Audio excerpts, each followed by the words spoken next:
Hey guys, in this video we're going to go over how RpK plays long A on Dust 2, so let's get started. So we're going to see RpK as the first spawn here, and as the first spawn you always want to throw this first molotov at the doors. And your number one priority is to always cross this pit, so here we're going to see him get the kill onto rush. Here's another example where he's going to throw that molotov and cross this pit even as he's blinded. So even if you're blind you want to cross this pit, and the whole reason why you're able to do this is because your second spawn, he's actually going to be taking the fight.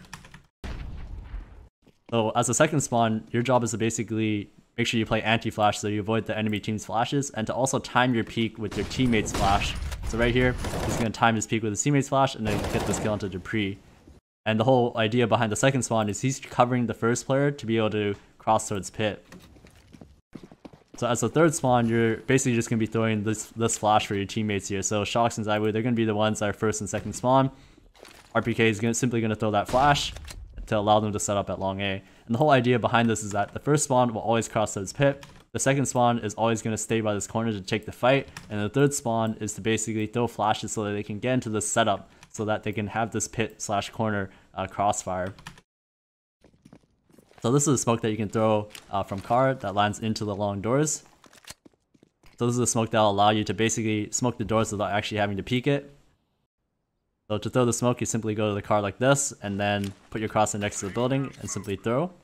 And what I want to talk about here is the fact that it actually bounces here first before popping over there. So even if your teammates throw a molotov at the doors like this right here, the smoke will pop right here. So that's still fine. And if not, it'll just pop a little bit deeper. So here we're going to see them use that smoke. So RpK is actually going to use a slightly different molotov. So you'll see that RpK is going to bounce it off the wall, and that molotov is going to land blue bin, and then the smoke is going to land doors. So the whole idea behind this is that if your team wants to push to the doors, they're going to have to go through the smoke.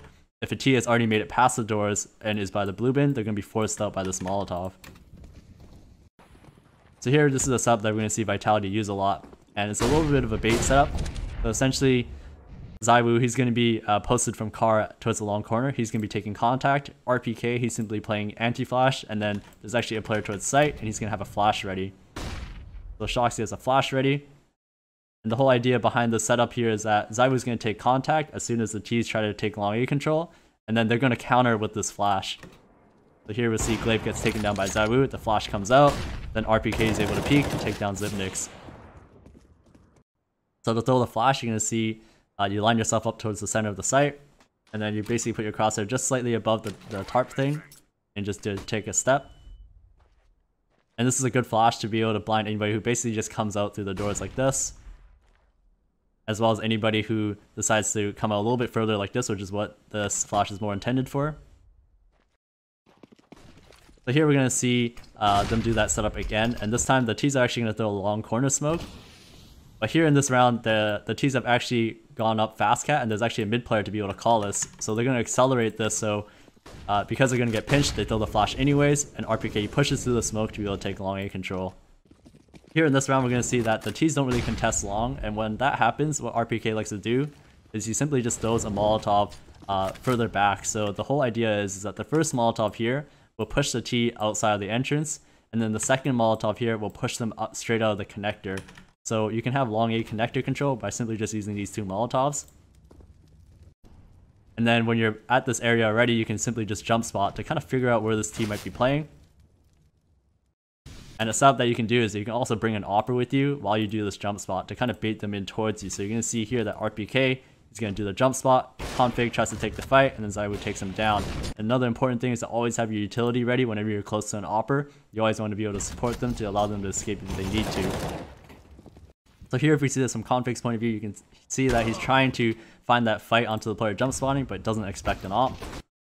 So as a long A anchor player, this is probably the most important kill that you can get. It's this situation here where the T's, they're going to be doing some kind of A split where they have multiple players coming up towards catwalk, and they have a player who's trying to lurk long. And as the anchor player, you want to make sure you get this kill on the player who's long. And the whole reason being is because if you don't get this kill at the player long, then your player who's at car, he's going to get pinched from both catwalk and long A at the same time. So it's very important that if you can get this kill, you alleviate a bunch of pressure on your player who might be car, because then he'll be able to rotate towards you at long if you need to play retake. So this is a very important kill, and probably the most important whenever you're facing this situation. So in this round, we're going to see that multiple teams are going to be coming up towards catwalk, and they don't actually know if there's going to be a long A lurk yet. But what's going to happen here is that ZywOo, he's going to decide to give up the A site and then just simply play retake. And their whole goal now at this point is to just hold down long A and to make sure they get this kill on the lurker. Look at how far RpK will go to try to clear out this long A connector. He'll even go into the connector to make sure that nobody's lurking here before coming back to the A site to retake. So here we're going to see a setup that RpK likes to do a lot with Shox, where he simply just takes contact from pit and then Shox will just hide the blue bin. So here in this round, you're going to see that complexity is going to come out long. RpK takes first contact, he gets a kill, he gets traded, but then you see that from Shox's point of view, after they get that kill, they're not even expecting him to be in this blue corner. And the whole reason behind why this works is because more typically the CT setup will be one towards long, one towards car, and the third player will either be Goose, CT, maybe ramp sometimes, right? It's not very common to have two players towards long, especially not this late into the round. We're going to answer the question of when do you actually push long A, and the answer is whenever the T's indicate that they're going to do some kind of mid B split. So here you're going to see that complexity, they're going to go up towards mid and have one go upper B, so this is when you should push long doors. We're going to see a similar situation here where Astralis are already out middle and one guy coming through tunnels, and this is exactly when you should push long A. It's always a push-pull effect. So always keep this in mind that whenever your teammates start calling that, hey, they might be coming out towards mid, this is exactly when you should push long A. So here's a situation where RpK, he's already pushed out through the long doors, and he has a teammate towards upper B who's watching B/mid. This player is watching towards T-spawn/tunnel, and this person is watching towards cat. And the question is, should he flank towards cat or should he flank towards tunnel? The answer is that he should flank towards cat. The reason being is that whenever you're on a flank, you want to pick the spot that's going to alleviate the most pressure from any single teammate. So if we look at this situation, if he decides to flank towards tunnel, they're going to clear all this out, but look at how many people they already had here. Whereas if he flanks towards catwalk, he's the only person watching towards cat, and if you can clear out towards catwalk, then this Goose player can now move down towards ramp and watch towards mid. And they essentially would have an effect where they have the T's boxed into middle, like they would know exactly where they're playing. So that's why in this scenario, RpK, he should flank towards catwalk. And you can see that's exactly what he's going to do. That now after he gets this information, now the rest of his B players can start rotating, and then now this Goose player knows what to expect. So something you'll need to do sometimes is boost your teammate up towards catwalk. So in this scenario, RpK, he's going to boost up Apex, while ZywOo, he's going to opt towards long A. And notice how as he comes back, he's going to have a flash ready for him just in case he faces a little bit of pressure. But here's a scenario where Shox, he already gets a kill on Dust2, so RpK, he's going to throw that flash. But more importantly, what they're going to do is they're going to retake towards long A. So they already established cat presence, so they're going to retake long A here.